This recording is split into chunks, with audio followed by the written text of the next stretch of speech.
sama, jadi hampir sama lah modelnya. Ya. Nah, yang dimaksud dengan titrasi oksidasi itu adalah titrasi terhadap larutan zat reduktor atau dengan larutan zat oksidator sebagai larutan standarnya, atau sebaliknya. Jadi nanti yang dititrasi adalah larutan zat oksidator, larutan standarnya adalah zat reduktor. Nah, ini lebih banyak daripada analisa asam basa ataupun pembentukan ion kompleks berwarna ataupun pengendapannya. Jadi ini lebih banyak penggunaannya. Ya. Nah, ini nanti yang jadi permasalahannya adalah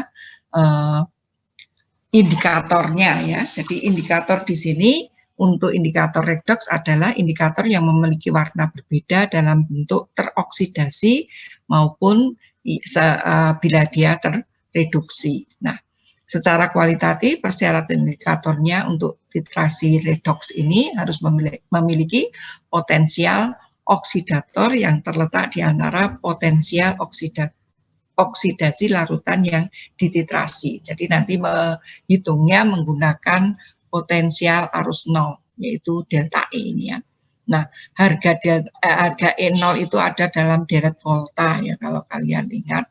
Nah, di dalam deret volta itu yang ditampilkan adalah reaksi reduksi. Jadi nanti kalau dia reaksi oksidasi tinggal dibalik dan tandanya ini akan menjadi minus gitu. Ataupun kalau di sana minus, nanti dibalik akan menjadi plus positif. Jadi ini angka potensial arus nol itu ada di dalam deret volta. Tergantung dari valensinya. Jadi nggak usah dihafal, itu sudah ada di deret voltanya. Nah, yang paling penting di sini indikator itu ada 4 macam, yaitu on indikator atau larutan standar itu berfungsi sebagai indikator ya, sehingga tidak perlu menambah indikator. Kenapa? Karena dia sudah bisa ada perubahan warna pada kondisi dia teroksidasi ataupun terreduksi. Nah, biasanya ini adalah larutan yang dipakai adalah larutan KMNO4 ya. Jadi ini dia bisa berubah warna pada kondisi dia pereduksor ataupun yang sebagai pada reaksi oksidasi ataupun reduksi. Nah, yang kedua nanti indikator spesifiknya. Ini zat yang bereaksi secara khas dengan salah satu reagennya adalah dalam suatu reaksi titrasi menghasilkan suatu warna. Misalnya nanti yang kita gunakan adalah larutan kanji ya, yang membentuk warna biru tua dengan iod dan dengan ion tiosianat akan berwarna merah ya. Membentuk warna merah dengan ion besi. Jadi dengan ini ion tiosianat akan membentuk warna merah dengan ion besi. Kemudian larutan kanji akan membentuk warna biru dengan iod. Nah, yang ketiga itu indikator eksternal atau uji berjak dan potensiometri. Nah, yang ketiga dan 4 itu kita tidak membicarakan dalam penggunaan ini karena spesifik sekali ya. Jadi nanti biasanya dipakai untuk alat-alat atau titrasi tertentu indikator ini. Nah, yang banyak dipakai adalah yang 1 dan 2 ya, yang 1 dan 2. Sehingga pada saat kamu memakai larutan standarnya KMNO4, maka disebut dengan titrasi permanganometri. Tetapi kalau kamu menggunakan indikatornya, menggunakan penitrasinya nanti larutan kanji ataupun ion tiosianat sebagai indikatornya, biasanya ini dipakai reaksinya adalah iodometri ataupun yodimetri. Jadi yang kita bahas nanti adalah yang permanganometri dan iodo serta yodimetri gitu ya. Nah, ini bisa pahami dulu. Nah, ini ada ya. Pembagian proses titrasi oksidasi dan reduksi berarti ini berdasarkan jenis larutan standarnya ini dibagi menjadi 4 bagian, yaitu proses titrasi permanganometri di mana larutan standarnya adalah KMNO4 dan dia berfungsi sebagai own indikator. Jadi di samping dia sebagai larutan standar, dia juga sebagai larutan standarnya. Nah, yang kedua yaitu proses titrasi yodo dan yodimetri. Nah, ini indikatornya sangat spesifik, yaitu tadi kanji dengan satunya, maaf jadi lupa. Satunya adalah nanti larutan kanji dan tiosianat. Ya, tiosianat. Ini yang kita pelajari. Nah, kita masuk ke proses titrasi permanganometri. Proses titrasi permanganometri adalah suatu proses reduksi oksidasi menggunakan garam kalium permanganat sebagai larutan standarnya.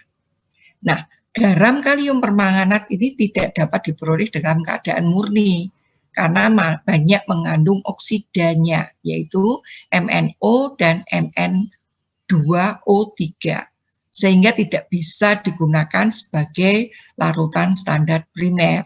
Nah, kalau tidak bisa sebagai larutan standar primer, ini menjadi larutan standar sekunder yang perlu perlakuan standarisasi, gitu ya, yang perlu perlakuan standarisasi. Jadi kalau nanti kamu membuat larutan KMNO4 dengan konsentrasi tertentu, tidak boleh langsung dipakai sebagai larutan standar, harus distandarisasi dulu berapa sebenarnya konsentrasinya.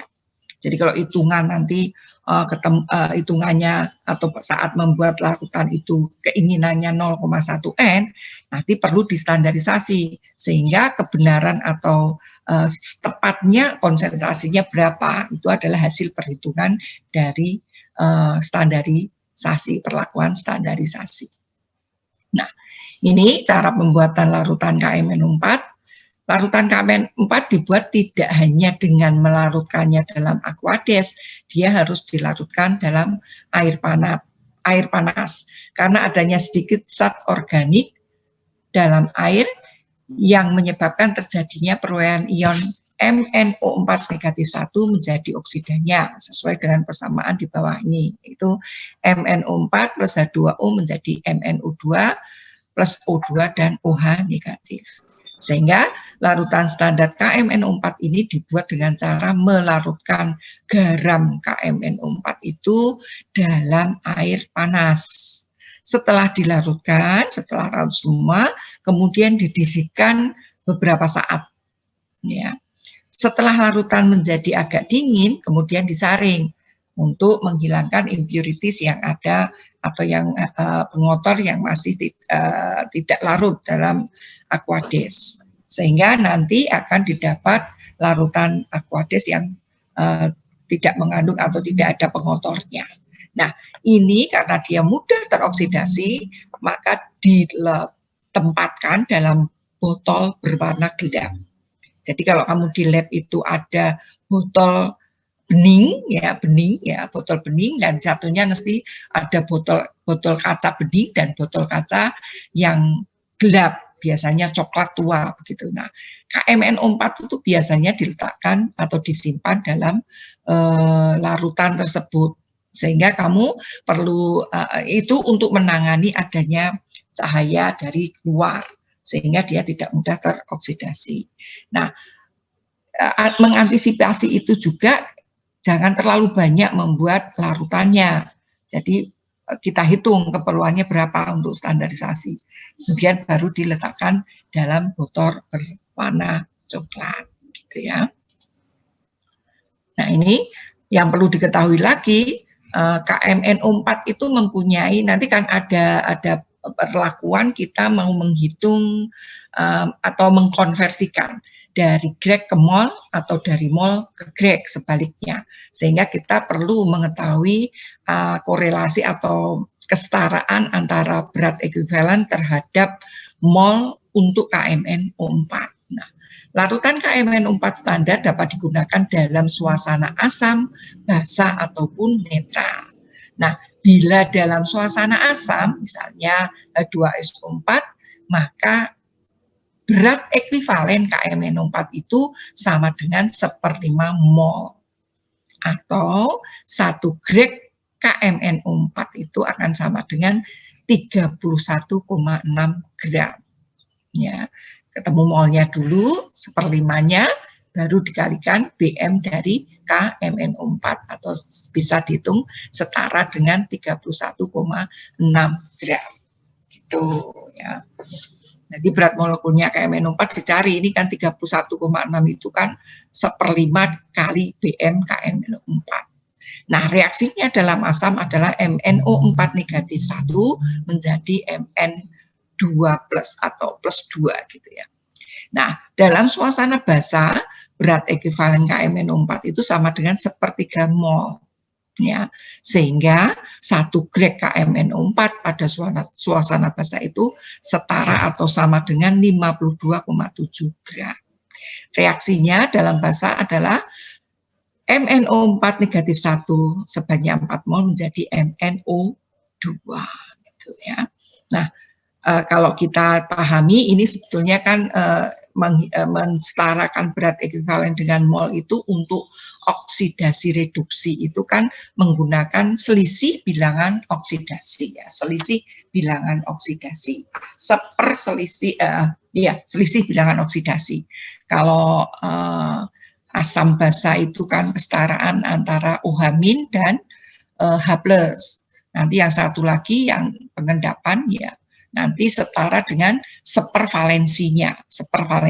Bila sama ya sepervalensi, tapi kalau bila tidak nanti perkalian dari valensi zat yang terurai. Mohon nanti dicek kembali ya, atau diulang kembali pada saat mencari korelasi berat ekuivalen dan terhadap mol, baik untuk asam, basa, kemudian oksidasi reduksi, dan garam kompleks ya, atau pengendapan atau garam kompleks gitu ya, tergantung valensinya.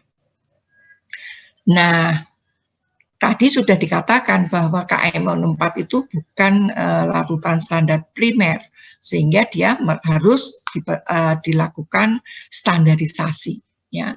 Nah, standarisasi KMNO4 itu bisa menggunakan zat-zat reduktor seperti ASNO3, Na2C2O4, Fe, ya, kemudian asam oksalat ya, K2C2 itu ya, kemudian bisa FeNH4 2 kali SO42. Jadi ini beberapa larutan yang dipakai untuk standarisasi dari KMNO4.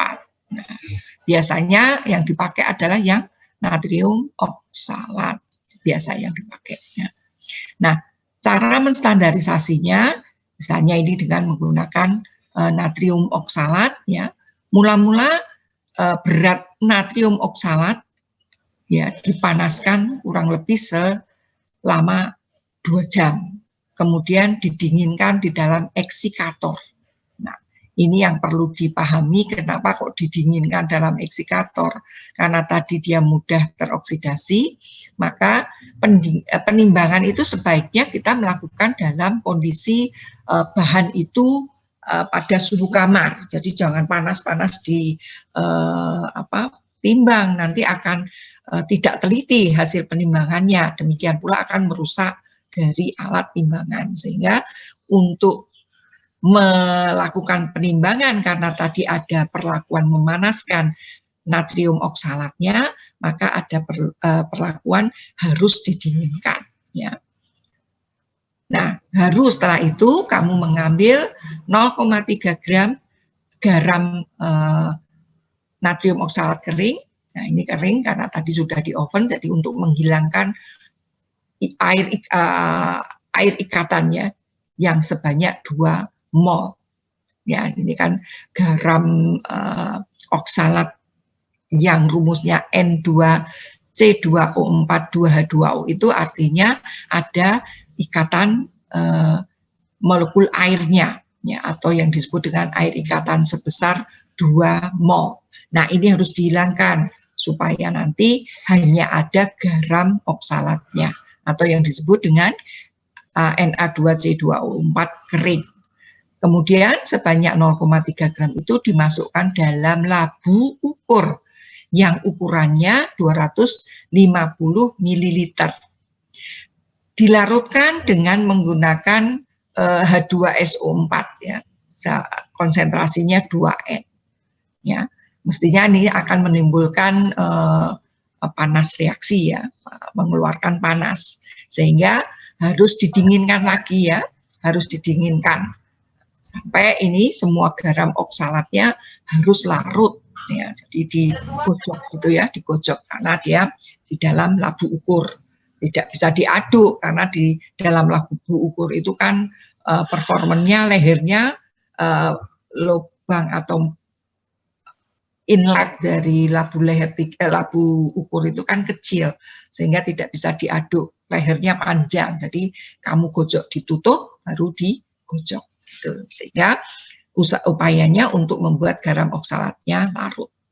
Kemudian dengan menggunakan pipet gondok, kalau kamu paham pipet gondok, kenapa kok dipakai pipet gondok kok tidak labu ukur, gelas ukur. Labu gondok itu lebih tepat ya.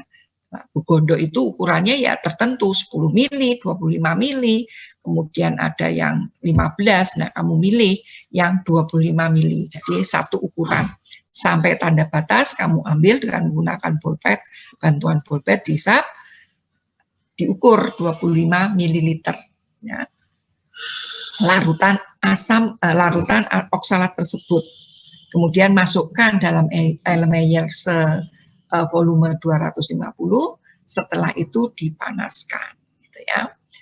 Nah, setelah dipanaskan kemudian dititrasi ya, dengan menggunakan KMNO4 tadi yang sebagai larutan standar yang untuk titrasi permanganometri.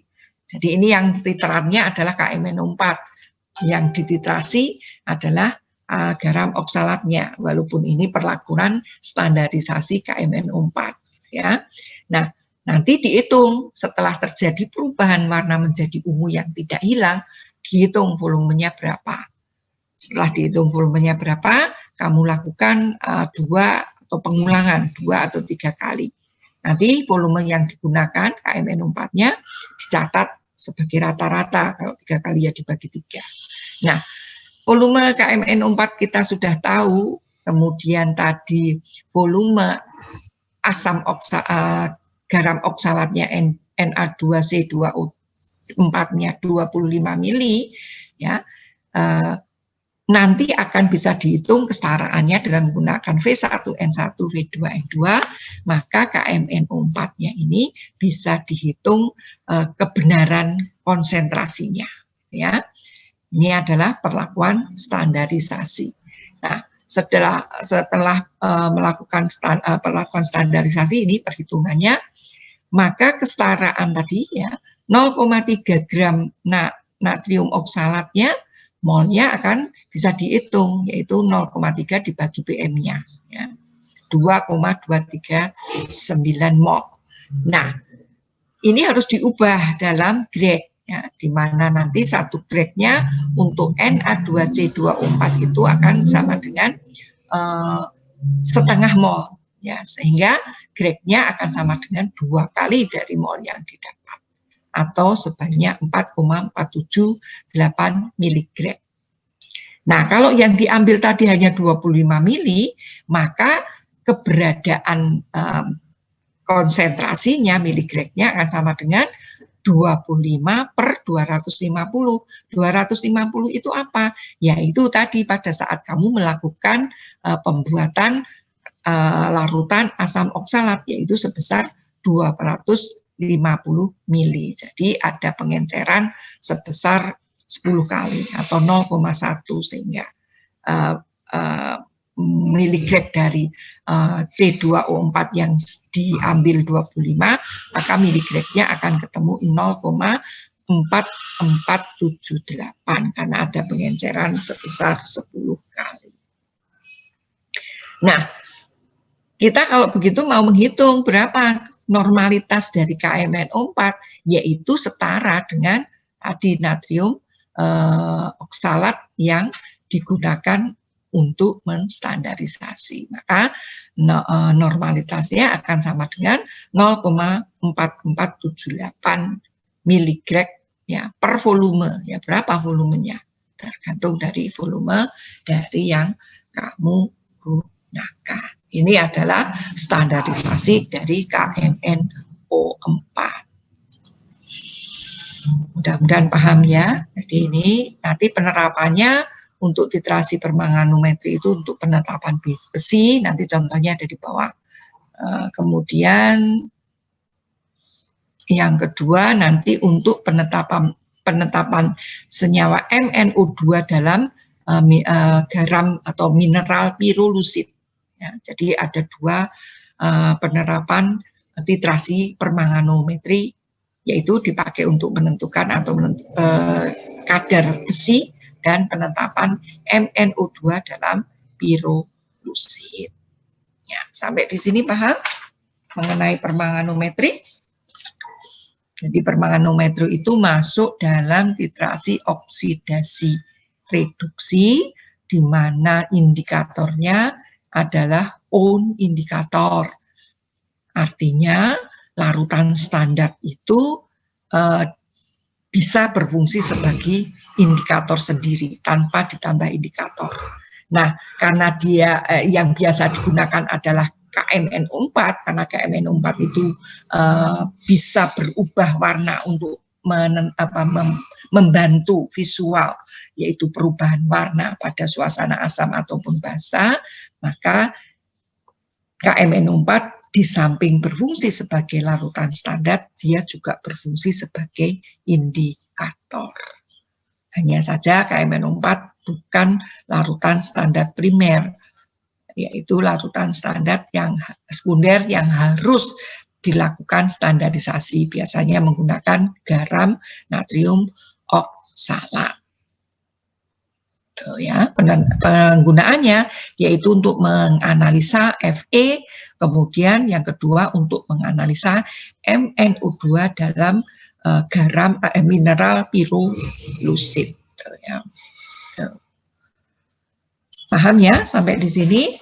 Nah, selanjutnya masih dalam titrasi oksidasi reduksi. Suara saya terdengar atau tidak ngantuk ya? Jangan tidur loh ya, puasa-puasa jangan tidur ya. Iya, Bu. Ya. Ya, suara saya didengarin ya, sampai layar ya boleh. Ini materinya tidak terlalu sulit ya. Kalau ATK seperti Pak Danang itu kan mata kuliah yang ya tidak mengecilkan arti, semua penting dipelajari, tetapi pemahamannya lebih cepat kalau yang kimia analisa daripada yang ATK, karena kalau yang kimia analisa itu kamu hanya agak harus paham tentang korelasi antara berat ekivalen dengan berat mol itu saja. Ya, yang harus kamu kuncinya itu. Kalau mudah lah untuk menghitungnya atau menangkap dari materi itu lebih mudah daripada yang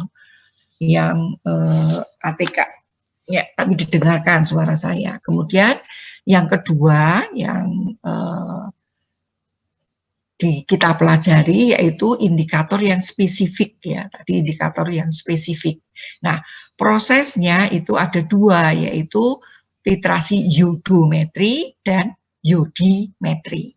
Nah, proses iodometri adalah proses titrasi terhadap ion iodium bebas dalam larutan. Jadi di sini larutan standarnya adalah atau yodium. Nah, di iodometri ini pemberian yodiumnya berlebihan sehingga dia tidak habis bereaksi dengan yang mau dititrasi. Nah, kelebihannya itu nanti yang akan dititrasi dengan menggunakan larutan standar natrium tiosulfat ya. Yang tadi itu standaris KMNO4 itu natrium oksalat, kalau yang ini natrium tiosulfat ya. Nah, sehingga iodometri ini disebut dengan iodometri tidak langsung ya. Tapi kalau yodimetri itu adalah proses titrasi menggunakan larutan standarnya yodium sebagai larutan standar, bisa langsung dipakai untuk menghitung atau mensetarakan dari larutan yang akan dititrasi. Sehingga yodimetri ini disebut dengan yodometri langsung, karena langsung yod yang atau I2 yang dipakai untuk bereaksi itu berapa jumlah volumenya. Nanti tinggal dihitung kesetaraannya. Tetapi kalau yang yodometri itu adalah yodometri tidak langsung atau disebut juga yodometri tidak langsung, I2 atau yodiumnya itu diberikan berlebihan, ya, berlebihan. Jadi mula-mula berapa, nanti bereaksi dengan zat yang akan dititrasi. Kelebihannya ini dititrasi dengan natrium tiosulfat.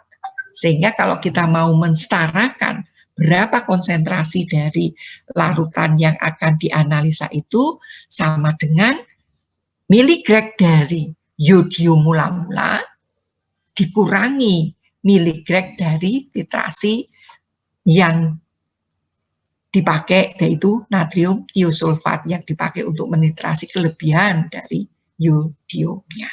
Gitu ya. Ya, jadi tidak usah ya. Nah, ini proses yodimetri, ini zat penting yang merupakan zat pereduksi yang cukup kuat untuk dititrasi dengan yod adalah tiosulfat, arsen, stibium. Nah, nanti yang dipakai nanti adalah tiosulfat. Ya. Nah, bagaimana ini penyediaan dari larutan yod ini ya? Ini yod hanya sedikit larut dalam air. Ya. Ini kelarutannya 0,00134 mol per liter pada kondisi 25 derajat Celcius atau suhu kamar. Namun sangat larut dalam larutan yang mengandung ion yodida. Ya, yod membentuk kompleks triyodida dengan yodnya. Jadi reaksinya seperti ini. Ya. Dengan kesetimbangan karena ini reaksi bolak-balik dengan harga K-nya sekitar 710 pada suhu 25 derajat Celcius. Maka untuk melarutkan dilakukan dengan penambahan kalium iod atau Ki yang berlebihan untuk meningkatkan kelarutan dan menurunkan volatilitas iod. Nah, biasanya penambahan Ki-nya itu sebesar 4% dari berat Ki ke dalam larutan yodium tadi atau yod yang konsentrasinya 0,1 N. Nah, ini yang paling penting kamu pahami, berat ekuivalen yod atau I2 itu sama dengan setengah molnya atau sama dengan 127 gram. Sehingga teori ini bisa dipakai untuk membuat larutan I2 sebesar 0,1 N. Karena tadi untuk penambahan supaya dia stabil atau mudah larut kan harus ditambah dengan Ki sebesar 4% berat. Perbandingannya 4%-nya dari mana? Dari larutan yod yang konsentrasinya 0,1 N. Sehingga ya mau tidak mau kita membuat larutan I2 itu yang konsentrasinya 0,1 N. Gitu ya.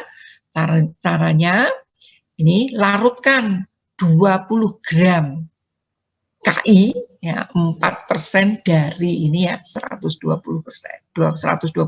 gram, ya kira-kira 20 gram gitu ya. 4%-nya kurang lebih ya. Larutkan 20 gram Ki bebas dari yodat gitulah dalam 30 sampai 40 mili aquades. Nah, pembuatannya dalam labu takar yang ukurannya 1 liter. Kemudian ditutup ya. Setelah itu timbang yodnya, karena kita membuatnya dalam 0,1, beratnya adalah 12,7 gram.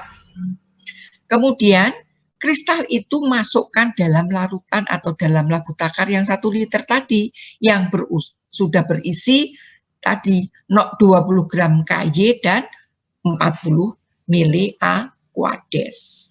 Kemudian setelah itu gojok sampai semua kristal dari I2 itu larut.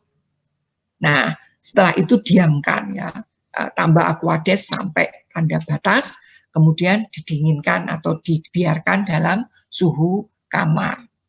Nah, selanjutnya tambahkan Aquades sampai batas, gojok sampai homogen. Setelah itu sama dengan KMNO4, harus disimpan dalam botol yang berwarna gelap. Nah, karena ini juga bukan larutan standar primer, maka harus ada standarisasi larutan YUT-nya. Ya. Nah, yang dipakai nanti adalah bisa menggunakan natrium tiosulfat atau BaS2O3 1 mol H2O ataupun AS2O3. Nah, biasanya yang dipakai adalah menggunakan BaS2O3. Ya. Nah, ini standarisasinya hampir sama ya. Larutkan 40 gram BaCl2 2H2O dengan garam natrium tiosulfat untuk membentuk BaS2O3 ya. Jadi ini perlakuan pertama itu untuk membentuk BaS2O3 dengan cara menambahkan, yaitu dicampur ya BaCl2 dengan natrium tiosulfat. Karena ini tidak ada perlakuan dipanaskan di oven, maka masih ada ikatan air ikatannya, tidak masalah ya. Nah, ini jumlahnya berapa? Masing-masing ya sebanyak 300 ml ya. Jadi ini dilakukan sendiri, yang natrium tiosulfat ya dilakukan sendiri. Kemudian keduanya dipanaskan sampai suhu 50 derajat Celcius. Maka di Erlenmeyer 40 gram BaCl2 tambah 300 ml satu, ada lagi Erlenmeyer satunya 50 gram natrium tiosulfat ditambah Aquades sebanyak 300 ml masing-masing ya, dipanaskan ya supaya larut garam tersebut dalam Aquades. Kemudian sambil diaduk, tuangkan sedikit demi sedikit antara ya BaCl2 yang dituangkan adalah BaCl2-nya ke dalam larutan tiosulfat. Setelah itu akan terbentuk kristal putih, yaitu BaS2O3. Mestinya akan mengikat H2O, yaitu sebesar 1 mol. Nah, terbentuknya kristal ini mesti masih ada larutan atau solvennya, yaitu H2O yang ada di situ ya. Karena ini tadi natrium tiosulfatnya ya ada H2O-nya, masih diencerkan dengan H2O, BaCl2-nya ya ada air ikatannya, masih dilarutkan dalam Aquades, maka setelah dicampur bereaksi akan membentuk endapan BaS2O3 yang mengikat H2O, dan masih ada Aquades yang sebagai solvennya. Jadi di situ heterogen, cair dan padat. Yang padat adalah BaS2O3 1 mol H2O, dan yang cair adalah H2O. Setelah itu disaring dengan menggunakan kertas saring. Pada saat menyaring mestinya BaS2O3 masih ada air yang tidak ikatan ya, masih ada air yang tidak ikatan atau solvennya masih terikut. Baru setelah itu untuk menghilangkan H2O yang masih terikut dicuci, yaitu dicuci dengan alkohol 95%. Setelah dicuci, airnya sudah larut dengan alkohol, maka tinggal BaS2O3 dengan air ikatannya dengan alkohol, karena tadi dipakai untuk menjadi air. Nah, alkoholnya ini nanti diuapkan atau tadi ada perlakuan mengeringkan ya, dikeringkan, ini di oven, dikeringkan tuh di oven untuk menghilangkan alkoholnya, sehingga nanti kristal yang terbentuk itu yang sudah kering itu dianggap BaS2O3 1 mol H2O. Nah, kalau sudah kering, kemudian kamu ambil ya sebanyak 1 gram. Ya, 1 gram, kemudian masukkan dalam Erlenmeyer 250 ml, ditambahkan dengan Aquades sebanyak 100 ml. Nah, ditambah indikator, yaitu ini indikator yang spesifik ya, yaitu kanji ya, indikatornya. Kemudian baru dititrasi dengan menggunakan iod yang sebetulnya tadi akan dicari standarisasinya atau dicari normalitasnya, tetapi yang ada di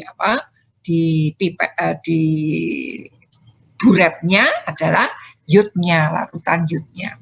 Nah, nanti sampai perubahan warna menjadi biru, ya menjadi biru, hentikan, volumenya dicatat. Setelah volumenya dicatat, lakukan titrasi 2 atau 3 kali.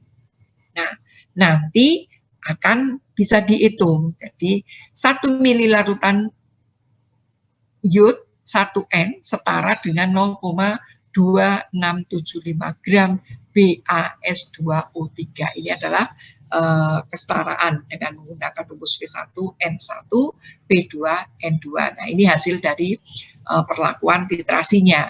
Ya. Tuh, nanti akan ketemu normalitas dari iod I2 larutan iodnya. Nah, indikator dalam proses iodo dan iodimetri itu yang larutan iod dalam KI encer berwarna coklat muda. Apabila 1 tetes larutan 0,1 N iod dimasukkan dalam 100 ml Aquades akan memberikan warna kuning muda. Sehingga dengan demikian I2 dapat bertindak sebagai indikatornya sendiri. Ya. Tetapi antara coklat muda dengan kuning muda itu kadang secara visual warna itu tidak kentara ya, perubahannya itu tidak kentara antara coklat muda dengan kuning muda. Ya, supaya itu lebih kelihatan perubahan warnanya, maka akan ditambahkan indikator yang spesifik, yaitu larutan kanji. Ya. Namun demikian, warna yang terjadi dalam larutan tersebut akan lebih sensitif dengan menggunakan larutan kanji. Sebetulnya tidak dikasih larutan kanji sudah ada perubahan warna, yaitu coklat muda berubah menjadi kuning muda. Tetapi secara visual pengamatan itu sering kita kebablasan ya, tidak bisa secara visual menemukan perbedaan yang nyata, maka perlu ditambah dengan indikator yang spesifik, yaitu larutan kanji. Karena ini asalnya kanji dengan iod dalam larutan KI akan bereaksi menjadi kompleks iodium yang berwarna biru. Nah, ya, jadi meskipun konsentrasinya si iod itu kecil ya, tapi dia akan menunjukkan warna biru. Sehingga ini ditambahkan larutan kanji. Kalaupun tidak menggunakan larutan kanji ya boleh, tetapi sangat sulit. Jadi nanti di lab itu masih dipakai indikator yang spesifik. Nah, tapi ini yang perlu dipahami. Larutan kanji ini ya mudah terurai oleh bakteri karena kanji itu kan dari amilum ya, amilum. Kalau sudah terhidrolisa nanti ya menjadi kecut ya, baunya itu kecing gitu ya. Jadi ini karena ada terurai oleh bakteri. Nah, proses ini dapat dihambat dengan penambahan suatu pengawet. Sehingga kekurangan menggunakan kanji sebagai indikator adalah kanji tidak larut dalam air dingin. Jadi kalau kamu nanti membuat indikator kanji itu harus baru juga ya. Jadi kalau dia itu dilarutkan dalam air dingin itu sulit. Jadi kalau istilahnya berendel. Kalau kamu buat bakso aci gitu itu kalau berendel ya nanti tidak, atau jenang ya, semacam jenang itu kalau dia dilarutkan dalam air masih ada kurang larut ya, kurang banyak, jadi masih ada yang tidak larut. Nah, tetapi suspensinya itu tidak stabil. Ya, jadi biasanya digunakan dengan air yang tidak terlalu panas ya, hangat saja. Gitu. Ini kekurangannya. Kanji tidak larut dalam air dingin, suspensinya dalam air tidak stabil, kemudian dengan iod tadi membentuk kompleks yodium amilum yang tidak larut dalam air, sehingga kadang menjadi endapan yang ya kayak penggumpal makanan itu, jadi lenyek-lenyek kayak jenang gitu ya. Nah, ini akan terjadi jika pemanasan larutan kanji dilakukan pada permulaan titrasi, sehingga biasanya melakukan titrasi ini biasanya pada suasana yang agak panas, jadi diletakkan di dalam atas kompor. Ya. Mudah-mudahan sudah praktikum ini ya, ini yang perlu dipahami. Jadi kenapa ditambah larutan kanji dan larutan kanji sebagai indikator spesifik, karena tadi iod itu perubahannya dari coklat muda menjadi kuning muda, jadi sulit untuk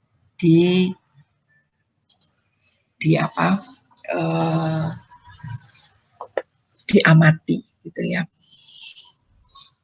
Itu yang disebut dengan yudimetri. Nah, yang yudometri ya, atau yudimetri itu adalah yudometri langsung, tapi yang yudometri itu adalah yudometri yang tidak langsung.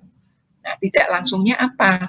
Nanti ada pemberian I2 atau iod yang berlebihan ya, dengan berlebihan ya pemberiannya. Jadi ini dalam proses yudometri zat oksidator kuat dalam larutan yang bersifat asam atau netral ditambahkan dengan Ki berlebihan, maka zat oksidator akan tereduksi secara kuantitatif dan akan membebaskan iod atau I2 dalam larutan yang setara dengan oksidatornya. Jadi kelebihannya ini yang pemberiannya berlebihan untuk membentuk iod atau I2. Nah, kelebihannya ini atau I2 bebasnya ini baru dititrasi dengan natrium tiosulfat. Sehingga ini disebut dengan yudometri langsung. Kalau yudimetri adalah yudometri langsung, karena langsung menggunakan larutan yodium atau I2. Yang indikatornya adalah kanji. Kalau ini diberi berlebihan, diberi kelebihan dengan konsentrasi tertentu, baru kelebihannya nanti dititrasi dengan natrium tiosulfat. Nah, ini ada beberapa perlakuan atau pembuatan natrium tiosulfat ya, nanti silahkan dibaca sendiri. Ini ada hampir sama ya perlakuan mencari tiosulfatnya, harus standarisasi karena natrium tiosulfat itu tidak larutan standar primer, jadi harus distandarisasi. Standarisasinya menggunakan kromat ya, K2Cr2O7, perlakuannya sama dengan yang di atas, nanti berapa kali. Nah, sekarang penerapan titrasi yudometri itu penerapannya banyak sekali, nanti ada di tabel ini ya, untuk menghitung atau melihat arsen, brom, bromat, klorat gitu ya. Itu bisa dipakai untuk banyak sekali penggunaannya. Nah, ini salah satu atau beberapa contoh dari hitungan yang ada. Mudah-mudahan teorinya paham ya. Permanganometri, kalau standarnya KM-4 tanpa indikator karena dia sudah berfungsi sebagai own indikator ya. Hanya saja perlu dipahami KMNO4 pada suasana asam harus di BE 1/5 mol, pada suasana basal BE sama dengan 1/3 mol. Ya, ini perlu diketahui itu. Kemudian untuk yodo dan yudimetri, yudometri itu larutan penitirnya adalah yodium, ya, yodium. Ya. Dia sebetulnya juga sebagai own indikator, tetapi perubahan warnanya tidak terlalu kentara karena dari coklat muda ke kuning muda, maka perlu indikator spesifik yaitu kanji. Kemudian yang yudometri tidak langsung atau yudimetri itu menggunakan pemberiannya KI-nya berlebihan sehingga I2-nya ada yang bebas. Kelebihan dari I2 ini baru dititrasi dengan natrium tiosulfat. Nah, natrium tiosulfat ini juga tidak larutan standar primer sehingga harus distandarisasi dengan kromat. Ini contoh soalnya. Yang contoh soal 1 ini berarti permanganometri untuk menganalisa Mn, betul ya, tadi kan salah satunya adalah menganalisa MnO2 dalam garam pirolusit, mineral pirolusit. Jadi ini contoh permanganometri. Ya. Contohnya pada analisa ada yang mau ditanyakan tidak? Ada yang mau ditanyakan tidak? Tidak tidur ya, tidak tidur ya. Tidak, Bu. Ya. Percaya aku nggak tidur. Ya. Pada analisa pirolisit, sampel sebanyak 0,5 gram yang mengandung MnO2 direduksi dengan garam fero yang konsentrasinya 0,1 N sebanyak 50 ml. Sampai semua mangan Mn direduksi menjadi Mn valensi 2, mangan valensi 2. Reduktornya yang berlebihan kemudian dititrasi dengan KMnO4 dengan konsentrasi 0,0982 N sebanyak 30 mili. Nah, di sini suruh menghitung prosen MnO2 dalam sampel. Nah, seperti biasa prosen di sini karena dia dalam padat ya, zat padat, maka prosen di sini adalah prosen berat. Sehingga untuk mencari prosen berat MnO2 adalah berat MnO2 dalam sampel dibagi dari berat sampelnya. Nah, yang jadi masalah berarti mencari berat MnO2. Berat MnO2 bisa digunakan dengan menggunakan kesetaraan dari titrasi, menggunakan KMnO4 yang sudah diketahui normalitasnya dan volumenya. Gitu ya. Nah, dari kesetaraan itu kamu bisa menghitung MnO2, berat MnO2. Ya, miligramnya tahu, tetapi kamu harus mengubah miligram MnO2 itu menjadi mol, baru kamu kalikan berat molekulnya akan ketemu berat, gitu ya. Jadi ini perhitungannya, yaitu reaksi MnO2 dengan reduktor, reaksinya adalah seperti di bawah ini. Sehingga ini nanti untuk mencari kesetaraan dari gram ekuivalen yang ada dalam proses titrasi tersebut. Kelebihannya dari Mn2 ini, jadi Mn2 plus ini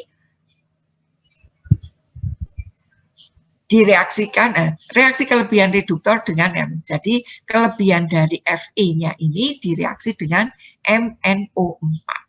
Ya, kelebihan. Jadi ini kan MnO2 di reduktor direaksikan dengan feronya. Nah, kelebihannya dari reduktornya ini di titrasi dengan menggunakan KMnO4 sehingga konsentrasi dari kelebihan Fe-nya bisa dihitung dengan kesetaraan KMnO4 yang dipakai, gitu ya. Nah, ini hitungannya banyaknya reduktor mula-mulanya, yaitu tadi Fe-nya itu sama dengan 50 mili kali 0,1 N. Yang mula-mula ada diberikan sebanyak 5 miligram. Nah, ini bereaksi dengan MnO2-nya, tetapi diberikannya dia berlebih, maka nanti akan ada sisa. Padahal kan kamu akan mencari MnO2-nya yang bereaksi, tapi tidak bisa langsung mencari dari perhitungan ini atau yang bereaksi berapa, yang diketahui hanya mula-mulanya. Nah, Berikutnya baru yang titrasinya, kelebihan dari Fe-nya ini dititrasi dengan KMNO4. Artinya sisanya ini, sisa dari reduktornya itu setara dengan banyaknya KMNO4. Nah, banyaknya KMNO4 yang dipakai adalah 30 mili dengan konsentrasi 0,0982 normalitas, atau kalau dihitung akan menjadi 2,946 miligram, gitu ya. Nah, ini sisanya, ini mula-mula ya. Ini sisanya dari reduktor sisanya karena setara dengan KMNO4. Ini mula-mulanya. Maka selisihnya itu adalah Fe atau besi yang dipakai untuk bereaksi dengan MnO2. Nah, kalau tahu selisihnya atau yang bereaksi, maka kesetaraan banyaknya MnO4 itu bisa dihitung dari banyaknya reduksi yang bereaksi. Ya, ini. Maka banyaknya reduksi yang bereaksi itu akan sama dengan 5 dikurangi 2,946 atau ketemu 2,054 miligram. Maka miligram dari MnO4 akan setara dengan reduktor yang bereaksi, yaitu 2,054 miligram. Nah, berat ekuivalen dari MnO2 akan sama dengan setengah molnya. Ya, maka kalau begitu jumlah molnya akan didapat sama dengan setengah dari miligramnya, atau sama dengan 1,027 milimol. Gitu. Nah, kalau sudah ketemu milimolnya, maka tinggal dikalikan berat molekulnya, yaitu 87. Sehingga akan didapat berat MnO2-nya adalah 89,349.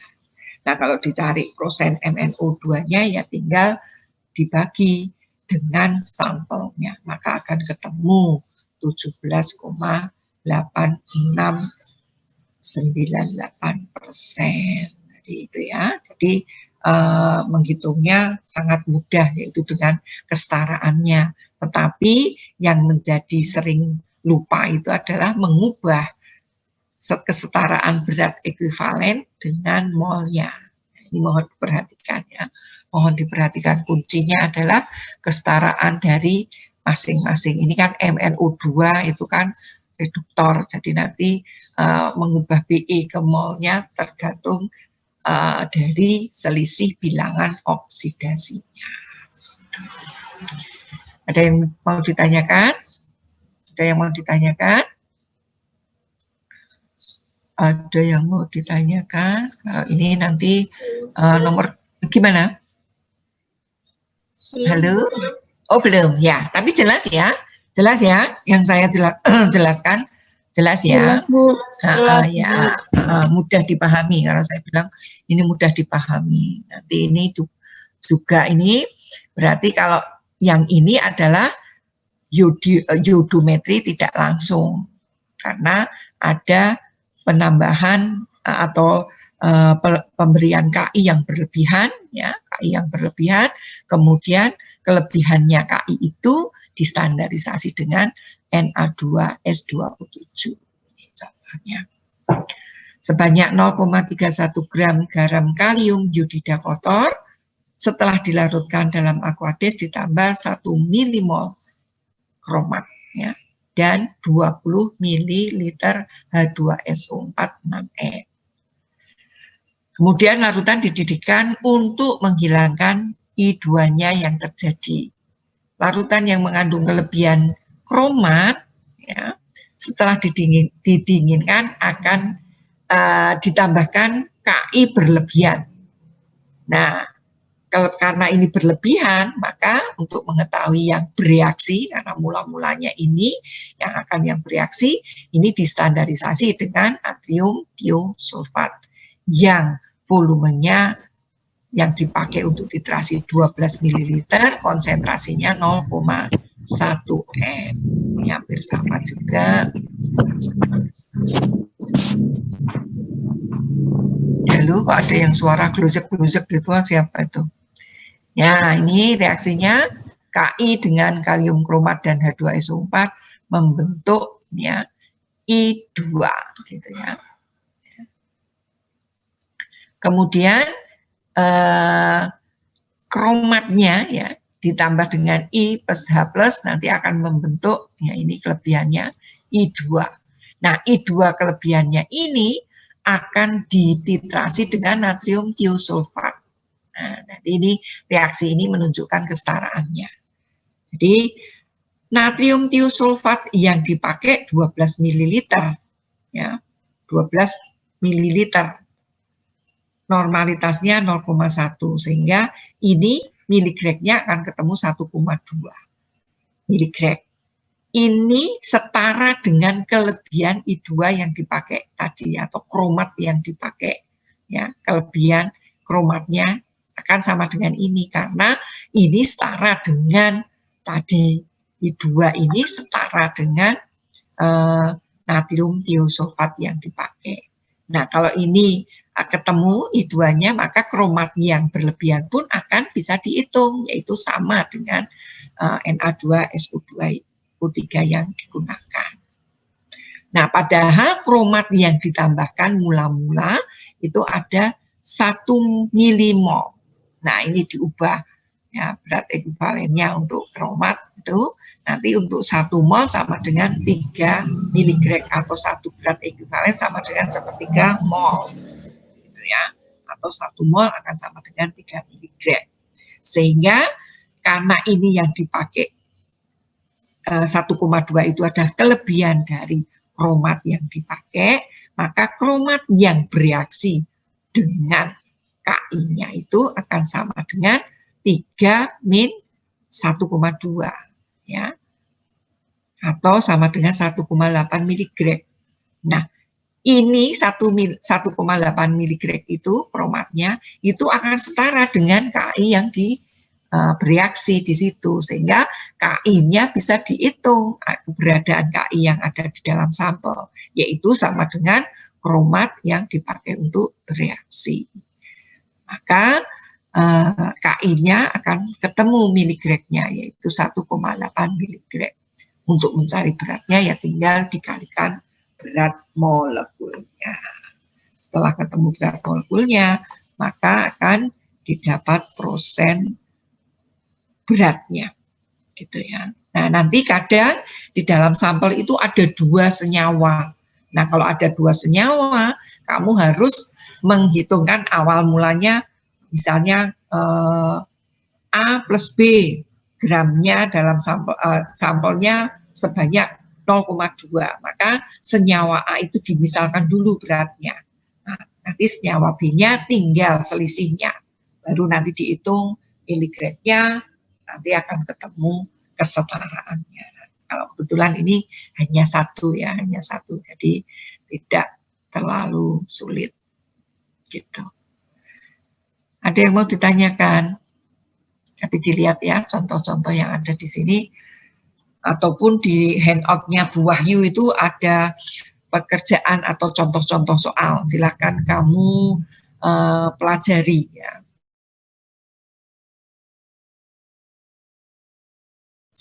Semua sudah membaca handout-nya Bu Wahyu, ya sudah ya. Coba nanti dipinjam kakak kelas ataupun nanti bisa pinjam temennya, di scan kamera, di lihat contoh-contoh soal yang ada di dalam buku itu. Nanti akan memudahkan kamu memahami dalam menganalisa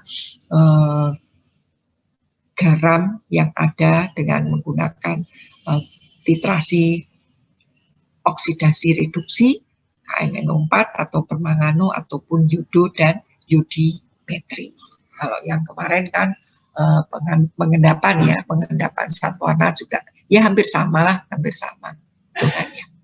Hanya saja yang perlu dipahami adalah mengetahui konversi atau kesetaraan antara berat ekuivalen dari oksidator ataupun reduktor ke molnya, yaitu yang perlu dipahami atau kuncinya adalah itu. Ada yang mau ditanyakan tidak untuk yang permanganu, judo, dan yudi? Karena masih ada satu materi yang harus saya terangkan sekarang. Karena minggu depan saya ingin sudah kuis ya, sudah kuis. Nah, materinya seluruh dari materi yang sudah kita pahami, yaitu analisa volumetri dan gravimetri. Nah, ini sekarang akan saya terangkan gravimetri. Ada yang mau ditanyakan sebelum saya melanjutkan ke gravimetri? Belum ada, Bu. Ya, tapi paham ya penyeratannya, paham ya, mudah kok. Nah, selanjutnya saya terangkan mengenai gravimetri. Nah, sekarang kalau kemarin kita pelajari volumetri, datanya mesti volume semua, volume yang digunakan saat penetrasi berapa, kemudian nanti dicari dikalikan normalitasnya untuk mengetahui konsentrasi atau keberadaan miligrad dari penetrasinya yang setara dengan zat yang dititrasi. Jadi semua dalam bentuk volume sehingga disebut dengan volumetri. Nah, sekarang gravimetri itu sangat berbeda dengan volumetri. Kenapa? Karena di dalam gravimetri itu untuk menentukan jumlah zat itu dengan cara menimbang atau berat yang diperoleh dari analisa tersebut. Ya, berat yang diperoleh. Kalau kemarin adalah volume yang digunakan sampai terjadi indikator perubahan indikator kesetaraan. Kalau ini enggak. Jadi gravimetri itu adalah menganalisa jumlah zat dalam sampel dengan cara penimbangan atau berat zat yang didapat. Sekarang yang perlu dipahami di sini hasil reaksi itu dapat berupa sisa bahan, ya, atau gas ataupun endapan. Nah, berat inilah yang nanti dipakai untuk menganalisa keberadaan dari senyawa yang ada di dalam sampel. Ya, jadi bisa berupa hasil reaksinya itu sisa bahan atau gas yang terjadi ataupun endapan. Ya, sehingga dengan ada penjabaran yang seperti ini, maka gravimetri itu dibedakan menjadi dua cara, yaitu cara evolusi dan cara pengendapan. Ya, karena tadi ada yang berupa gas dan kalau pengendapan itu ya mesti zat padat ya. Jadi nanti ada yang gas dan yang satunya adalah padatan gitu ya, sehingga dibagi menjadi evolusi dan pengendapan. Nah, kita pahami dulu cara evolusi itu apa. Prinsipnya cara evolusi itu adalah bahan yang direaksikan atau bahan direaksikan sehingga timbul suatu gas. Bagaimana untuk membentuk hasil gas itu? Caranya bisa menggunakan atau dilaksanakan dengan memanaskan bahan tersebut atau mereaksikan dengan suatu reaksi. Pada umumnya yang dicari adalah banyaknya gas yang terjadi. Nah, kalau banyaknya gas yang terjadi, kamu bisa membayangkan pada saat kamu reaksikan, gas yang terbentuk itu kalau mau ditimbang bagaimana caranya, akan kesulitan. Beda dengan endapan. Endapan ya, endapan nanti disaring, dibicarakan, membentuk padatan, tinggal ditimbang. Nah, kalau gas itu bagaimana? Ini ada caranya ya di sini. Jadi caranya tadi untuk membentuk gas direaksikan atau dipanaskan baru akan terdapat gas. Nah, cara evolusi itu untuk menentukan jumlah gasnya itu bisa dengan cara tidak langsung, yaitu zat ditimbang sebelum dan setelah reaksi. Ya. Jadi SAT ditimbang. Jadi awal sebelum bereaksi ditimbang dulu. Setelah terjadi reaksi, ya ditimbang lagi karena gas yang terjadi kan hilang, atau pergi ya, karena gas itu kan wataknya mesti akan mengikuti ruangan, jadi tidak akan dibejana, dia akan pergi. Nah, cara yang tidak langsung itu adalah SAT ditimbang sebelum dan setelah bereaksi. Berat gas yang diperoleh adalah selisih berat sebelum dan sesudah. Ya, ini ya. Jadi untuk cara evolusi ada cara tidak langsung gitu ya. Tetapi ada yang cara langsung, yaitu gas yang terjadi ditimbang setelah diserap oleh suatu bahan. Jadi nanti misalnya dalam suatu tabung reaksi yang besar gitu ya, reaktannya dicampurkan, muncul gas. Nah, nanti dilewatkan gas itu dalam bahan penyerap, absorben gitu ya, penyerap khusus yang bisa menyerap gas yang terbentuk. Nah, bahan yang tadi sebagai penyerap atau absorben itu yang ditimbang bukan gasnya, tetapi absorbennya itu. Jadi awal sebelum ada gas yang diserap, timbang dulu, ya. Baru setelah dia diserap atau ada dia menyerap gas yang hasil reaksi itu ditimbang lagi, gitu ya. Nah, selisihnya itu yang diperoleh sebagai gas yang terbentuk atau gas hasil reaksi. Jadi beratnya itu adalah berat dari penimbangan absorbennya. Ini adalah cara langsung. Jadi mau tidak mau dasarnya kalau gravimetri itu adalah penimbangan dari hasil reaksi. Hasil reaksinya bisa berupa gas dan berupa padat. Kalau yang gas itu disebut dengan gravimetri evolusi. Kalau yang padat biasanya pengendapan itu disebut dengan cara pengendapan. Gitu ya. Nah, yang cara gas itu tidak serta-merta langsung gasnya langsung ditimbang, kesulitan kamu menimbang. Jadi ada dua cara, yang satu adalah reaktannya sebelum bereaksi ditimbang, setelah bereaksi ditimbang, gasnya pergi nih. Nah, selisihnya adalah gas yang terbentuk. Tapi yang secara langsung, gas yang terbentuk ditangkap oleh absorben. Nah, absorbennya ini yang ditimbang. Sebelum menangkap gas hasil reaksi, ditimbang dulu. Setelah menangkap gas hasil reaksi, ditimbang. Selisihnya itu adalah gas yang yang hasil reaksi. Itu yang evolusi. Nah, sekarang yang cara pengendapan, nah ini yang cara pengendapan. Pada cara pengendapan SAT direaksikan sehingga membentuk endapan. Kemudian endapan itu ditimbang. Nah, biasanya inilah yang disebut dengan gravimetri ya. Berdasarkan cara pembentukan endapan, gravimetri dibedakan menjadi dua, yaitu endapan dibentuk dengan reaksi antara SAT yang dianalisa dengan suatu reaksi.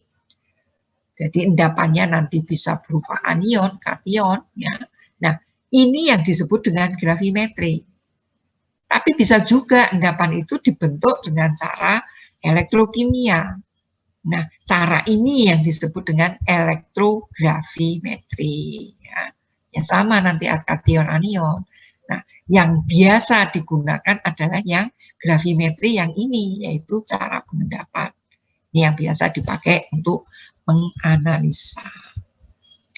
Nah, di dalam cara gravimetri atau gravimetri pengendapan, itu untuk menghitung prosen berat, karena tadi berupa padatan, maka untuk menghitung prosen berat dari sampel, suatu zat A dalam sampel itu akan sama dengan berat A dibagi dengan berat sampelnya kali 100%. Nah, untuk mencari berat A-nya atau di sini ini kalau kita lihat reaksinya, misalnya reaktan A dan reaktan B ya ditambahkan.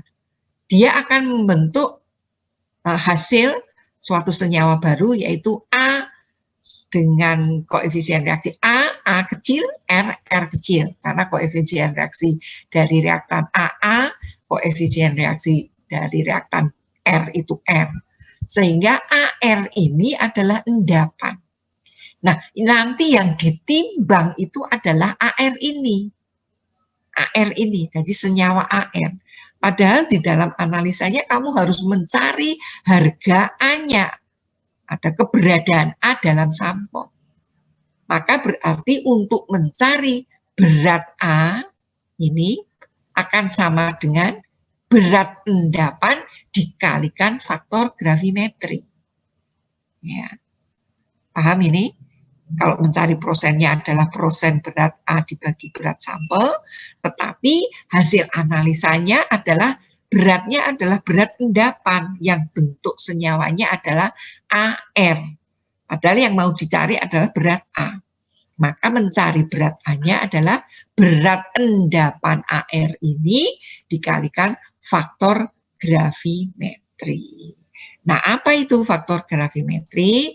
Faktor gravimetri adalah berat formula atau berat molekul zat yang dicari. Tadi A berarti berat molekul A dibagi dengan berat molekul zat yang ditimbang atau endapannya.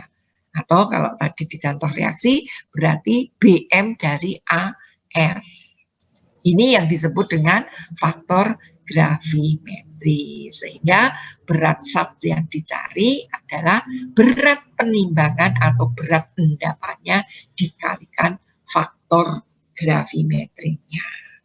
Sehingga beratnya bisa prosen atau kadarnya A dalam sampel itu bisa dihitung, yaitu berat zat yang dicari dibagi berat sampelnya kali 100%.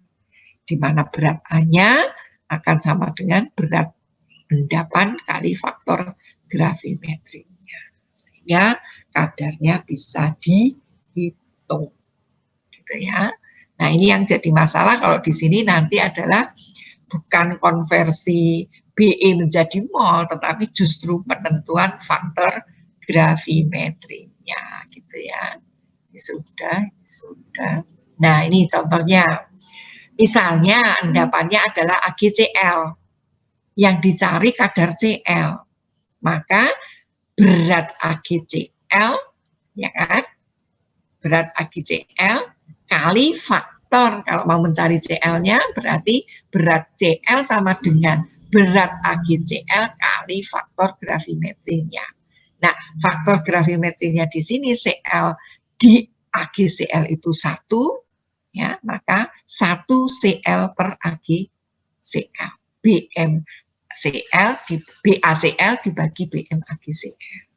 Tetapi kalau kita lihat misalnya di sini berat endapannya berupa Fe2O3.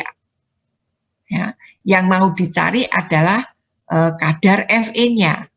Maka faktor gravimetrinya adalah 2. 2 itu karena di dalam endapannya Fe-nya ada 2 atom, ya, 2 atom. Maka 2 Fe, 2 kali berat atom Fe dibagi berat molekul dari Fe2O3. Jadi kuncinya adalah di faktor gravimetri. Kalau volumetri kuncinya adalah di korelasi antara Be dengan mol. Kalau di gravimetri ini penentuannya adalah faktor gravimetrinya. Nah, faktor gravimetrinya ini di perbandingan antara berat molekul endapan, berat molekul zat yang mau dianalisa dibagi dengan berat molekul dari endapannya. Tetapi harus dilihat di endapan itu unsur yang tadi akan dicari kadarnya itu ada berapa atom, begitu. Ini sama, misalnya endapannya Mg2P2O7. Yang dicari adalah Mg.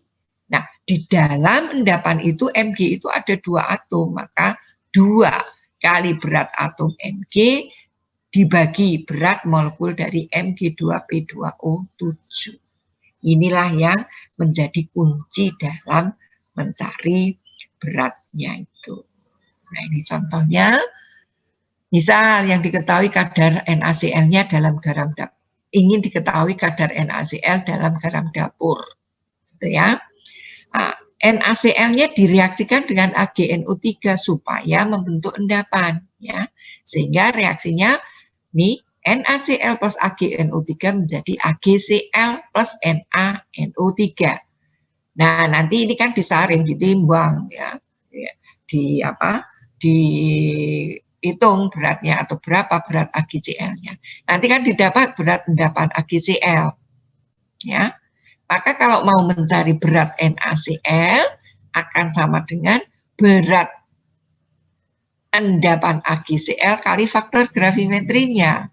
Nah, faktor gravimetrinya karena yang di sini dicari adalah berat NaCl, maka Bm NaCl per Bm AgCl.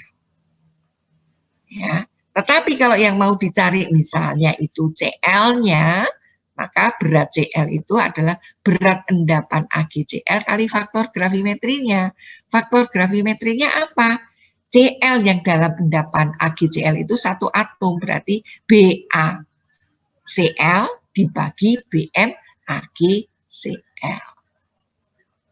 Ya, paham ya? Sehingga nanti mencari kadar Cl-nya dalam garam dapur akan sama dengan berat endapan AgCl kali faktor gravimetrinya, di mana faktor gravimetrinya adalah BaCl per Bm AgCl dibagi berat sampel.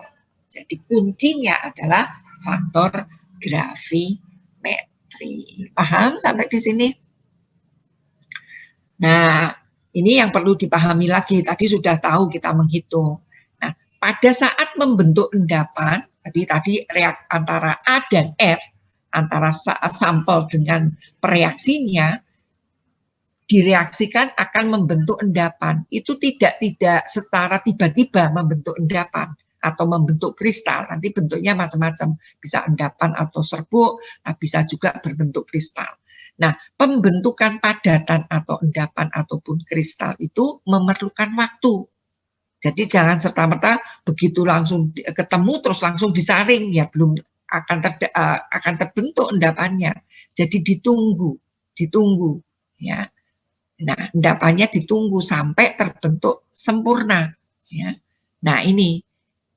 Maka syarat endapannya itu, endapannya harus sempurna. Sempurna itu apa yang disebut dengan sempurna? Ya dia sudah semuanya antara sampel dengan reaktan pengendapnya itu sudah bereaksi secara sempurna membentuk endapannya. Itu yang disebut dengan kesempurnaan endapan. Memerlukan waktu untuk mendapat endapan yang sempurna. Nah, kemudian ada kemurnian endapan. Karena tadi A plus R membentuk AR, ya, atau NaCl plus NaNO3 membentuk AgCl plus NaNO3, maka AgCl-nya itu yang terbentuk kan masih ada sisa dari atau senyawa yang lain, yaitu Na2NO3. Nah, ini harus dipisahkan, dimurnikan, sehingga hanya ada AgCl saja. Itu yang disebut dengan kemurnian endapan. Nah, perlakuannya bagaimana? Ya ini dengan disaring itu, dituang dalam kertas saring, yang kertas saringnya sudah diketahui berat, sudah ditimbang berat sebelum diberi endapan, ya. Baru nanti endapan yang sudah dipisahkan dari filtratnya, masih ada filtrat yang ada di dalam endapannya, dicuci. Biasanya pencuciannya dengan Aquades. Nah, endapannya berarti sekarang mengandung Aquades atau mengandung air. Airnya harus dihilangkan, maka harus dikeringkan dalam oven. Nah, ini yang disebut dengan kemurnian endapan. Setelah murni baru dan sudah sempurna murni, maka baru ditimbang. Sehingga perlakuan di gravimetri ini nanti dibaca ya, kemurnian dan susunan endapan. Nah, sehingga tahap-tahap proses gravimetri itu yang pertama adalah mereaksikan atau melarutkan analitnya atau unsur yang mau dilihat, bahan yang akan dianalisa, dilarutkan atau dianalisa. Kemudian supaya dia membentuk endapan yang sempurna tadi harus mengatur kondisi larutannya, mungkin pH-nya, mungkin suhunya, mungkin harus diaduk. Ini perlu, ini yang disebut dengan variabel pembentukan endapan. Ya. Baru setelah itu ditunggu untuk membentuk endapan yang baik. Tunggu. Setelah membentuk endapan, kalau dia menginginkan kristal, jadi nanti bentuknya, kalau nanti kamu buat aspirin, jadi nanti kalau praktikum ada membuat aspirin, itu ditunggu sampai sehari untuk membentuk jarum kristal dalam bentuk jarum-jarum. Nanti di praktikum ada itu pembuatan aspirin. Tapi kalau kamu reaktannya langsung dituangkan, ketemu, terus disaring, ya belum ketemu, belum dapat endapan. Kalaupun itu ditunggu sudah terbentuk endapan, kristalnya belum terbentuk. Maka untuk membentuk kristal itu memerlukan waktu supaya endapannya atau kristalnya itu sempurna. Perlu waktu. Jadi nanti ada praktikum pembuatan aspirin gitu. Nah, setelah itu perlakuan pemurnian, yaitu menyaring. Menyaring itu padatan dipisahkan dengan filtratnya. Setelah disaring, apakah filtratnya sempurna sudah hilang dari padatannya? Tidak, masih ada yang menempel. Maka ada perlakuan mencuci. Mencuci itu apa? Untuk melarutkan filtrat yang masih menempel dalam padatannya. Biasanya dengan menggunakan aquades. Nah, setelah itu, karena padatannya sekarang sudah mengandung masih tertempel aquades, aquadesnya dihilangkan dengan cara apa? Dipanaskan atau di oven, dipanaskan dalam oven atau dipijarkan, boleh perlakuannya begitu. Nah, setelah itu pada perlakuan memanaskan atau memijarkan itu membentuk susunan dari senyawa yang atau endapan yang kita peroleh, ya. Baru ditimbang. Nah, ini tadi di poin 6 ke 7 tidak boleh menimbang itu dalam suasana panas. Jadi harus dalam suasana dingin. Maka disimpan dalam esikator. Mudah-mudahan ada yang sudah ngerti ya esikator itu. Esikator itu bejana yang kedap udara, di mana di bawahnya diberi silika gel. Di atasnya ada plate yang lubang-lubang atau angsangan gitu ya, di mana nanti angsangan itu dipakai untuk meletakkan krus atau krus porselin yang dipakai untuk memijarkan atau memanaskan di oven. Yang di atasnya tadi ada kertas saring yang dipakai untuk menyaring filtrat dan endapannya. Jadi sebelum menyaring filter atau kertas saring itu kamu timbang. Nah, ditimbang dulu. Kalau enggak nanti lupa ya kamu nanti sampelnya endapan itu bukan endapan saja, tetapi ada berat dari kertas saringnya, gitu ya. Nah, ini kemudian kalau kamu memijarkan, nanti memijarkan itu panas langsung ya, panas langsung dari api bungsen itu.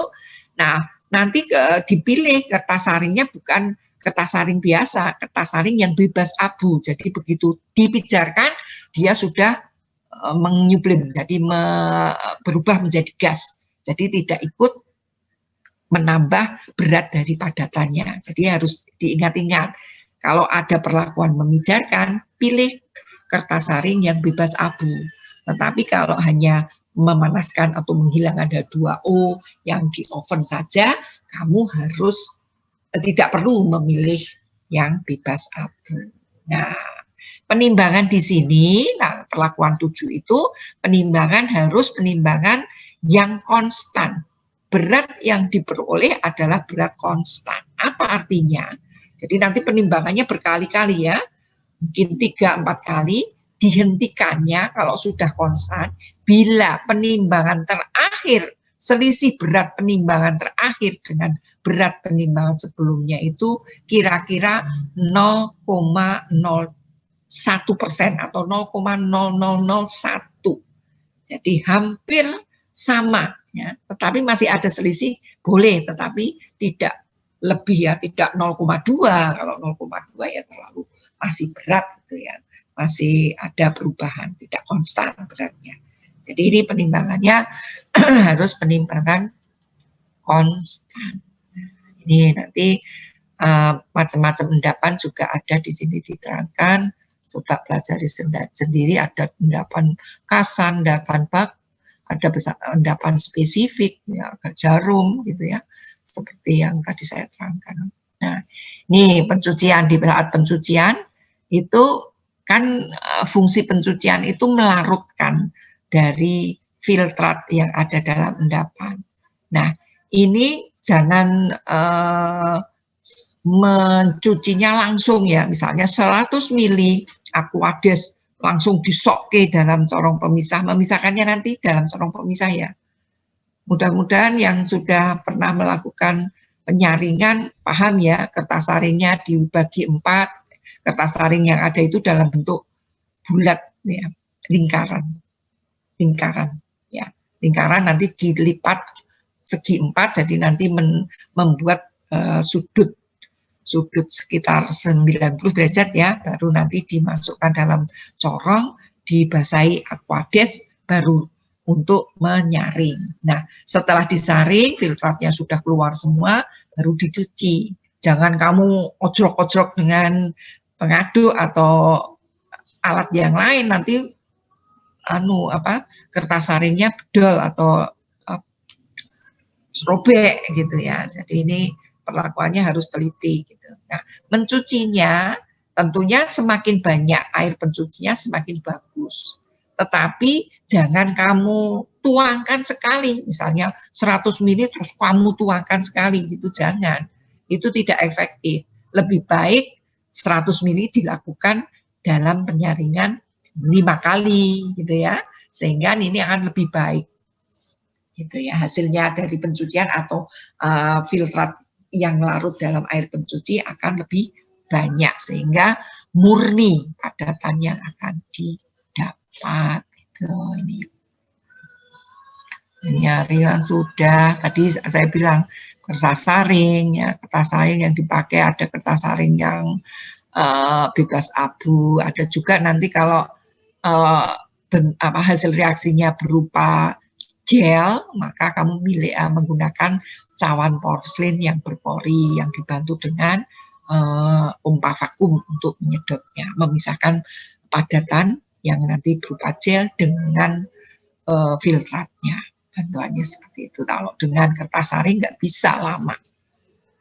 Ini sudah penimbangan. Nah, ini penimbangan tadi saya bilang. Nah, ini penimbangan harus diperoleh dalam bentuk berat konstan atau tetap. Selisihnya antara 0,2 sampai 0,3 miligram atau sekitar 0,0002. Ya, ini kecil sekali. Mili ke gram itu yang tadi saya sebut 0,002 itu kan gram.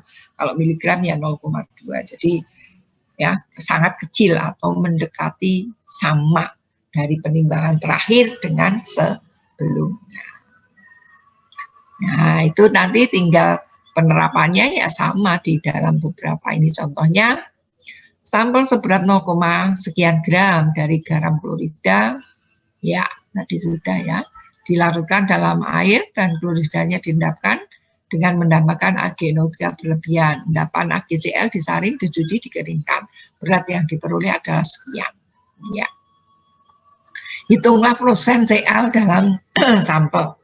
Nah, ini dimisalkan Cl-nya adalah A gram atau sama dengan A per berat molekulnya atau A per 35,5 mol.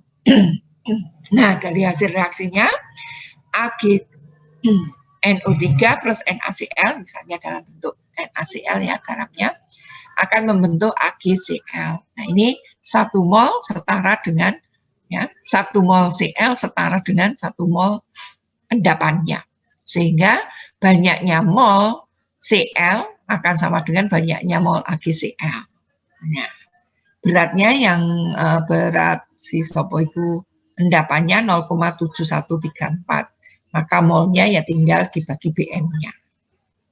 Nah, maka karena ini setara, ya, maka berat A bisa dihitung, yaitu A sama dengan ini, 0,3. Nah, ini adalah sebetulnya ini adalah faktor gravimetri. Jadi mencari beratnya itu adalah berat sampel dikalikan faktor gravimetrinya, atau boleh diurai dengan kesetaraan seperti ini boleh. Tapi boleh juga langsung menggunakan rumus tadi, berat endapan dikalikan faktor gravimetrinya. Karena yang dicari itu CL, ya, maka ini CL dalam endapan AgCl itu 1 atom, maka ini faktor gravimetrinya berat atom dari Cl dibagi berat molekul dari AgCl. Ini adalah berat dari Cl-nya. Nah, mencari prosennya ya tinggal berat Cl dibagi berat sampel kali 100%. Nah, di gravimetri itu yang paling atau kuncinya adalah dalam menentukan faktor gravimetrinya. Kalau volumetri, kamu adalah kesetaraan antara berat ekuivalen dari senyawa tersebut terhadap atau diubah dalam molnya. Ketentuannya banyak ya, ada yang asam basa, ada yang oksidasi reduksi dengan menggunakan selisih bilangan oksidasi, ada yang endapan kompleks, yaitu dengan sepervalensinya, perkalian valensinya. Kalau sama ya sepervalensi, kalau tidak sama adalah seperperkalian dari valensi yang ada. Nah, sampai di sini ada yang mau ditanyakan? Saya rasa sangat jelas sekali ya, sangat jelas sekali. Jadi tidak sulit. Jadi kuncinya ada di, kalau volumetri ada di korelasi antara berat ekuivalen dengan molnya, kalau di gravimetri adalah faktor gravimetrinya. Gitu. Kadang sering lupa, jadi misalnya tadi endapannya Fe2O3 yang dicari kadar Fe, lupa mengalihkan 2. 2 itu karena di dalam endapan Fe2O3, Fe-nya ada 2 atom. Sehingga faktor gravimetrinya akan ada pengalian angka 2 kali berat atom Fe dibagi berat molekul Fe2O3. Begitu. Ada yang mau ditanyakan, Mbak Mas? Nah ya, sudah jelas ya? Ya, kalau sudah jelas, minggu depan kuis untuk persiapan dari minggu depannya lagi kan sudah UTS kita, untuk menyiapkan materi UTS-nya. Jadi seluruh yang kita pelajari yaitu volumetri dan gravimetri. Ya. Nah, karena di waktu pengalaman pengumpulan tugas itu ada yang terlambat sampai di WA Japri, saya ya juga tidak akan nanggepi. Di email, sekarang malah di email tuh banyak sekali yang mengumpulkan tugas, saya juga nggak akan menanggapi. Maka untuk mengantisipasi itu, saya membuat GCR, ya.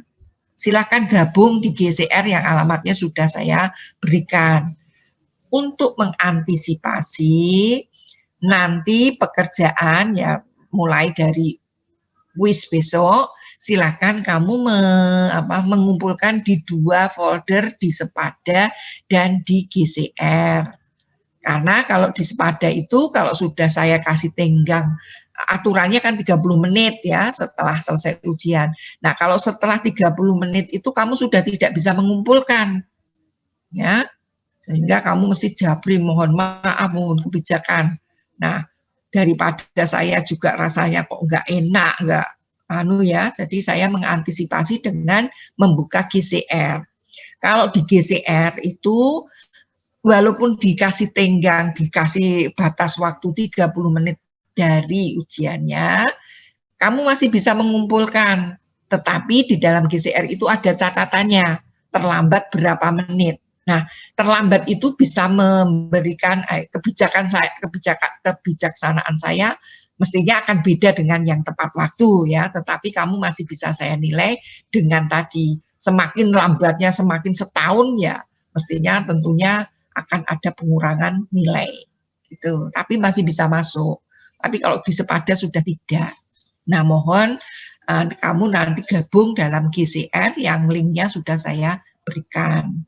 Terus dengan kemudahan atau saya memberikan toleransi seperti itu, saya mohon kamu tetap berusaha untuk mengumpulkan tepat waktu, ya, tetap berusaha untuk mengumpulkan tepat waktu. Seandainya rumah kamu itu di gunung, di pucuk gunung sana, sehingga sinyal itu tidak bisa atau listrik mati, kamu segera berusaha pindah mencari listrik yang tidak mati supaya sinyalnya ada, sehingga bisa tepat waktu.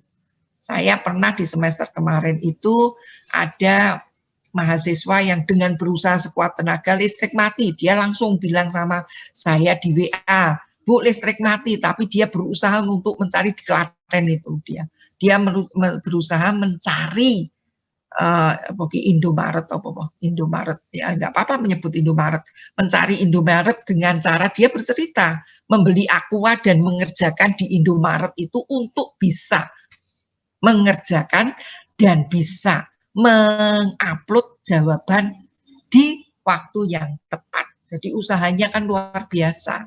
Jadi jangan kamu terus mati lampu yuk duduk di rumah. Kenapa kamu tidak pergi-pergi? Karena mungkin belum mandi, saya nganggo daster, saya nganggo sarung. Jadi mohon ya pada saat kuis atau ujian nanti kamu sudah mandi, sudah berpakaian dengan gampang sehingga waktu listrik mati ada kendala faktor X yang di luar kemampuan kita, kamu bisa berusaha mencari ke lokasi yang dekat, entah di tetangga desa yang tidak mati listriknya, atau ya kalau paling enggak ya pulsanya ya harus diisi dulu, jangan terus pulsanya habis, duitnya enggak ada, ya enggak begitu ya, kamu yang sudah siap dengan pulsa, biasanya kan begitu ya. Jadi saya mohon jangan saya disuruh beri kebijaksanaan terus saya tuh yo kadang sok ya dalam hati yo kasihan, tapi kok yo kebangetan, kadang tugas sudah seminggu kok yo isi telat, kadang sok merasa kok enggak memperhatikan ya, kecuali kalau ya itu ya kalau waktunya tidak lama itu ya, tugas itu kan seminggu dan sudah saya beritahu dan di Sepada juga sudah kelihatan kapan batas mengumpulkan itu masih ada. Jadi kalau yang tugas ya sudahlah, yang terlambat ya sudah, tidak usah japri, saya tidak akan mengoreksi yang ada di WA, apalagi sekarang sudah pada pergi ke email. Saya lihat email saya itu penuh dengan pengumpulan tugas. Nah, jadi saya bingung karena yang email itu tuh saya pakai untuk file-file konsultasi mahasiswa KP, mahasiswa TA1, TA2, sehingga uyuk-uyukan, jadi membuat sebel ya kalau saya bilang tuh melihat banyak sekali yang mana ini karena tertutup ya, tertutup dari yang KP ya tutup gitu ya, gitu. Jadi mohon ini yang GCR juga sudah yang KP juga sudah saya buat GCR, penelitian juga sudah saya buat GCR supaya tidak tumpuk-tumpukan. Kalau tumpuk-tumpukan gitu tuh ya wes saya itu mata tua, lihat laptop ya terbatas ya, ada keterbatasan, kadang sampai merocos gitu ya, keluar air mata gitu. Karena capeknya itu. Tapi ya itu ya, mohon ya di GCR. Jadi silahkan di dua tempat di Sepada dan GCR. Karena kalau di GCR itu institusi UPN atau jurusan tidak bisa memantau kegiatan saya, tetapi kalau di Sepada itu dosen dipantau dari institusi kegiatan belajar mengajarnya. Jadi nanti bisa dikorelasi untuk mencari materinya, untuk mengeling dengan